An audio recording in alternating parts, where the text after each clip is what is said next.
உடையது. அக்காலத்தில் இயேசு சிலுவையில் தொங்கிக் கொண்டிருந்ததை மக்கள் பார்த்து கொண்டு நின்றார்கள்.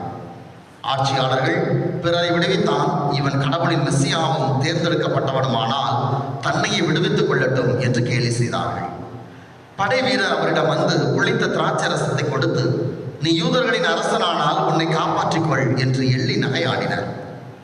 இவன் யூதரின் அரசன் என்று அவரது சிலுவையின் மேல் எழுதி வைக்கப்பட்டிருந்தது. சிலுவையில் தொங்கிக் கொண்டிருந்த குற்றவாளிகளில் ஒருவன், நீ மெசியாதானே, உன்னையும் எங்களையும் காப்பாற்று என்று அவரை பழித்துரைத்தான். ஆனால் மற்றவன் அவனை கடிந்து கொண்டு, கடவுளுக்கு நீ அஞ்சுவதில்லையா? நீயும் அதே தீர்ப்புக்குத்தானே உள்ளாகி இருக்கிறாய். நாம் தண்டிக்கப்படுவது முறையே, நாம் செயல்களுக்கு ஏற்ற தண்டனையை நாம் பெறுகிறோம். இவர் ஒரு குற்றமும் செய்யவில்லையே என்று பதிலுரைத்தான். பின்பு அவன், இயேசுவே, நீர் ஆட்சி உரிமை பெற்று வரும்போது என்னை நினைவில் கொள்ளும் என்றான்.